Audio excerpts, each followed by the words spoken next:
In this video, we are going to be talking about what's going on in the NFT market, some upcoming free mints that you got to watch out for, as well as some marketing lessons learned during the bear market. Starting things off with the market sentiment, as you can see, once again, everything is trading sideways, not too bad. I mean, Ethereum is at 1.9K, which is actually pretty huge, actually. You know, going from that $800 dip all the way to 1.9, it pretty much doubled even during a bear market. So lesson learned for me is that you got a dollar cost average when things are going down super hard, and, you know, be okay with holding it for a while. And if it pumps, then, you know, it is what it is, right? And again, nobody could have anticipated that the news of the merge would, you know, bring everything up. If you didn't know much about the merge, essentially, long story short, just makes Ethereum faster, cheaper, and things like that. And people are kind of just buying the news because they think that it's going to be so much better, right? But you have to understand that just because something is faster and cheaper, it doesn't mean that there's going to be more volume on the chain. In fact, the gas fees right now are pretty cheap in general. So if there's not a lot of volume now, it being even cheaper, I don't think it's going to increase the volume that much. And, you know, if you look at like Solana, for example, just because something has like no gas fee doesn't mean like everybody's going to jump onto it, right? So there has to be a lot of other factors to get people to use a chain. But yeah, I mean, either way, you know, Ethereum is pumping up, and maybe it's time to start thinking about taking profits if you did DCA at a lower price. But, you know, definitely up to you, not financial advice. Do your own research. Now, moving into the NFT market, we see 8 aliens getting a majority of the volume over the last 24 hours. I mean, when we're looking at OpenSea, you know, you can see it's #1 at the top right there, and #2 rare Pepe YC. I don't know too much about these projects. I haven't done the research for it, but it seems like a lot of people in different alpha groups are talking about this one. Definitely feels like a meme, like especially this one, right? This is kind of like Bored Ape Yacht Club derivative in a sense, but then they took the rare Pepe. Obviously, it is kind of like combining a Pepe with a Bored Ape Yacht Club, and people are just kind of going crazy for this. I'm sure it goes deeper than this. I mean, Pepe is like pretty powerful meme in the NFT space and just the internet culture in general. So I think this is just kind of hitting the market really well. But yeah, I'm not really sure if people just want to degen into something or take the risk and try to double their money or something like that. Let me know in the comments if you know much about this project, because, you know, personally, I haven't done the research for it, and that's all right. You can't know everything about everything. Now, I did want to talk about some upcoming free mints that are happening. The first one is going to be We All Survived, and I actually had the opportunity to meet one of the founders, and a lot of their teams actually based in HUGEE, Vietnam, so that's how I got to know them. Basically, what's going on is they have a pretty successful company when it comes to creating mobile apps, casual games, and they make a lot of games for celebrities like Marshmello and 6ix9ine. And since, you know, as NFTs and Web3 became more popular, what they've done is shifted a lot of resources into Web3 and moving into the NFT space. So they're taking their team and expertise in mobile gaming, and they're moving it into NFTs, and they are quite successful when it comes to the mobile game size. I've seen some of the games that are like very popular. They have over 100 million downloads overall, and it's like pretty solid. So they definitely know what they're doing on the Web2 front. Now, when it comes to the Web3 side, it's going to be a free mint, and essentially what they're going to do is they're going to take their expertise in making a casual game and turning it kind of into an NFT and trying to make a fun game that people want to play. They have different ways to get distribution because they have a whole network of apps that they can advertise on. So it's definitely a different approach compared to the traditional like just whitelist meta and like lock Discord and things like that. And it's a free mint, so you can't complain. They do have a roadmap. You definitely want to check out their Discord to learn more about everything that they're doing, but it is an interesting mint indeed, and if it's free, so you might as well give it a chance. Now, the next project we are going to be talking about is going to be Leveling Up NFT. So this is going to be a project by Eric Siu. He has a couple companies actually. I think his main company right now is Single Grain, which I believe is with Neil Patel, and basically they are a marketing agency specializing in, I believe, SEO, but I also believe they do like paid advertising and stuff like that. And he has a podcast and everything like that, and I believe Leveling Up Heroes is going to be a free mint. They have the Genesis collection out already. So when we're going on their website, you know, it's like Ticket to Entrepreneurship. So obviously he has a podcast where he talks about entrepreneurship, interviews different entrepreneurs, and basically, you know, has an agency that helps entrepreneurs as well. So it's like basically like that. And they are doing an NFT. So I would look at it more like it's not really an IP play. It's more like I already have a community. I want to make something cool. So let's go ahead and do a PFP for the community, call it an NFT, and boom, you got a community, right? So they do have a Genesis collection. So they have the magical tier phase 1. There's 1.5K, 0.06 floor price. So, you know, it's pretty affordable, easy to get in, right? Yeah, I mean, there's going to be a tier system. Honestly, I'm not very clear on what the tiers are because this one says Leveling Up Heroes Magic Tier Phase 1, Leveling Up Heroes PFP collection. So it's very unclear whether or not this is the same as the one on OpenSea, but let's just assume it's not, right? So this one's going to be on August 4th, August 15th, August 16th. So there's going to be a pretty big supply, you know, just because the first one doesn't have like the highest floor. Most likely the second one probably won't have the highest floor either, because looking on their Twitter, they don't do a whole lot of like Twitter marketing. I think it's kind of just relying on their personal brand in the Web2 space and onboarding people that way. Essentially, this is pretty much for people who want to be in a community with like-minded people who are into entrepreneurship, building businesses. So I definitely can see a use case for that. It doesn't quite hit the like NFT meta and like super hype and stuff like that, but I do believe that people can find value out of this, especially if you're like an entrepreneur, right? And I guess you get a PFP, cool. You get a digital copy of a book, all right. I mean, it's a free mint, so you can't complain. And then early bird price for one entrepreneur conference. So I guess since it's a free mint, they can't really give it to you for free, right? Otherwise they would be losing money. But if I believe, you know, if they do a conference, maybe they're going to get clients that way. This could potentially be like a way for them to generate leads, honestly, right? For their agency and stuff like that. And they can also say like, oh yeah, we're in the forefront of NFTs and stuff like that. And I believe this guy, Eric, is really into NFTs as a YouTube channel as well, talking about NFTs. So pretty cool. So if you want to check out a free mint about entrepreneurship, definitely check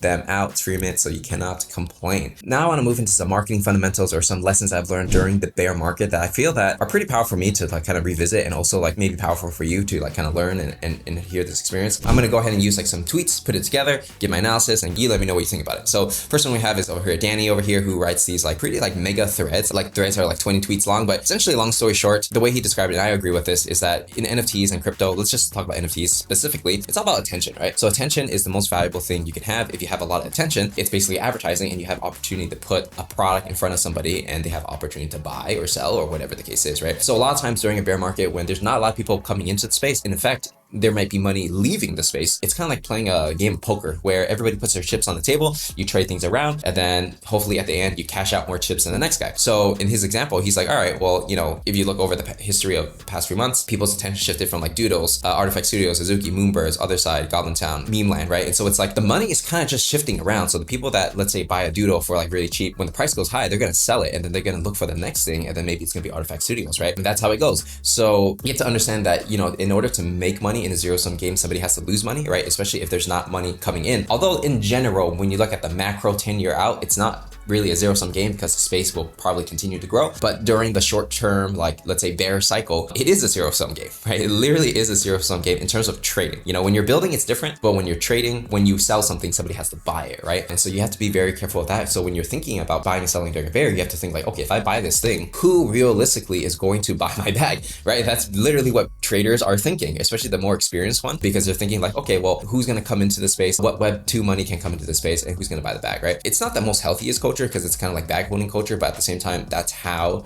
the industry kind of works. And I'm not going to sugarcoat it. It just is what it is, right? And Crypto Valley over here had a really interesting tweet that I kind of resonated with along that lesson. He said, NFT projects that successfully onboard Web2 consumers will rise to the top of the cycle. And he's like, did somebody say exit liquidity? That's pretty funny because, you know, using that example of attention is kind of true in some senses, right? Like, yes, projects that can onboard Web2 money into the space will overall be successful if they can constantly keep doing it, right? But for the people that who are more like, you know, in the NFT space longer or during the bear markets, what they're going to do is they're going to buy undervalued assets or assets they believe are undervalued, right? And then when, you know, let's say like they buy a Doodle and then Doodle becomes super mainstream, and then like all these people are jumping into Doodles like 6 months from now, 1 year from now, right? Well, those guys that bought it at like, let's call it like 8 ETH, you know, when this thing pumps to 20 ETH, they're really going to consider, well, there's so much hype to this. I don't think it's going to last forever. So let me just capture this profit, right? And that's kind of like how the game works. So like if you've been in the bull market in the last run and you're now in the bear market, you understand that most of the projects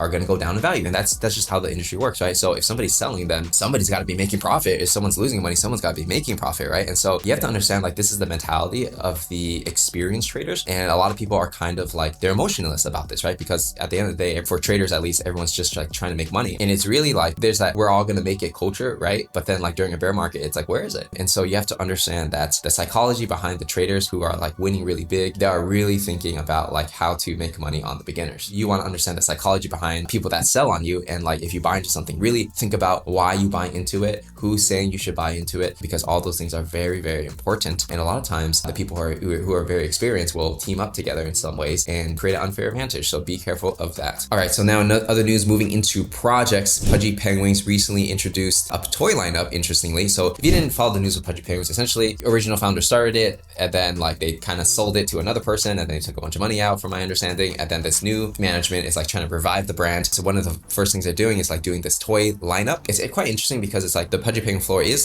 pretty like good right now. It's like 2.68 Ethereum, which is like pretty good for a revived brand, right? Like it's been only going up since the revival. And there could be a lot of reasons for why people are interested in it again, or maybe they're doing something that increase the price, who knows, right? Essentially they chose a couple Pudgy Penguins and then they're going to make toys out of it. I'm sure they're going to have some kind of revenue share or something like that, or some ways to reward the people who allowed them to license their IP to use in toys. Now, will toys necessarily create long-term value for Pudgy Penguins? Not really sure, right? Because like who's buying these toys? Is it the adults that are buying these toys that are going to create value, or are they targeting kids for the toys? You know, there's so many different things that you need to consider when it comes to this. Like a lot of NFT projects, from my understanding, they appeal to adults, right? From the ages of like 25, 35, and then they'll create like a TV show or a game or a toy or something, and they'll appeal to kids. So it's like this mismatch. So, you know, following along to see how it goes, just like learning lessons of like, you know, do adults actually want to buy these Pudgy Penguin toys, or do they have to sell it at like, you know, kids toy stores, for example, right? And somehow that drives value back into the NFT. Like there's not many good examples of that, but following along. Now moving on to something interesting that, you know, I saw floating around Twitter. There was this chart over here where somebody compiled like how much ETH the top projects made during like the last bull run. And it's actually quite interesting, right? Like you see Other Side's deed probably has like all of these combined and more, which is kind of huge, right? Because if you think about it, at the time of probably when Other Side's minted, that was hundreds of millions of dollars, right? Which is pretty crazy. Pixelmon raised 60, 70 million, right? And like even more than Moonverse. So it's like, if you think about the NFT space, I kind of understand like why it kind of dries up, right? It's because all this money that people make on mint, like where does it actually go, right? And it doesn't really float around the NFT space anymore, because a lot of times if the company is legit, they'll use it to hire employees, which is fine, right? That's the point. But then if it just sits in a vault, for example, or like doesn't get used or gets used inappropriately, then it's kind of like that money just like disappeared, right? So a lot of money's taken out, obviously, and it's kind of challenging because it's like, you know, some people build, some people maybe they take the money or whatever, right? There's always like rugs and legit projects. I'm not gonna comment on who's a rug, who's legit, because everyone has their own opinion. But my point is that it's very difficult for the space to continue to thrive and assets to go up in value if, let's say, money keeps getting taken out and not many new people are coming in. So these are the dangers you have to look at macroly. But when you see that, you know, if there's ever a shift where, you know, money constantly gets like pumped back into the cycle, whether it's from new people coming in or if projects are able to do that in some way, then that would be a lot more healthier for like consistent growth. But if there's like these big events where there's like huge liquidity sucks and then it's not very clear where the money goes, then it's like you definitely want to be mindful of that, because, you know, it really only takes a couple projects to like really make a dent in the NFT market, because it's so small at the moment. In the future, maybe it'll be different where there's going to be so much more money compared to now. But just something to pay attention to. So the last thing I want to talk about is this tweet from Val Ryan, an interesting thread that he put in on equity and debt. So like he's basically saying that in the VC world, right, you can invest in a company with equity and debt. So what that means is that if you invest in equity, you know, you're buying a percentage of the company. So if the company becomes the next Facebook, then you're gonna make a lot of money, right? The other one is like debt. So like you basically loan money to another person, and then if that company ever goes under, then you're the first one to get paid out after they liquidate all their assets and return the money, right? But then you earn interest on your loan from 7 to 15%. You know, historically, right? The interesting part that he made that I found interesting was when you're buying an NFT, a lot of people confuse an NFT for like a stock, right? So some people think that when you buy an NFT, it's like buying a share in Apple, for example, but it actually is not. An NFT is actually a collectible, just like how a Pokemon card is a collectible. Yes, there are things that a project founder or team can promise or have the intention to increase the value of that collectible, but it's not debt, it's not equity. So if, you know, you have a company, for example, and you sell NFTs and your company sells for $100 million, there's no guarantee that the NFT will be worth anything. In fact, if you sell your company for $100 million, if the NFT is worth zero, but someone's willing to buy the company, then NFT is still worth zero, right? So that's always the risk. And then if the company goes out of business and you hold the NFT, then you literally go to zero, and then like that thing goes to zero, and then you can't really say anything about that because you bought a collectible, not debt or equity or anything like that. So in that way, NFTs become super risky in general, right? Because you're buying a collectible, not ownership of company. I just want to make that clear for any NFT project. Now, on the other end, there is high risk, but there are also different values that an NFT can create, right? So like when you buy equity in the company, you don't buy into a community, right? But then when a project can create that experience for you, then you're actually buying like a membership into a club. So you look at it a little bit differently, right? Or, you know, if a project is really big on airdrops, for example, like CloneX, Artifact Studios, they just airdrop, right? That's like printing money in a sense that you can make money immediately. So you don't have to wait like, you know, years before you get a return on investment if you buy equity in a company.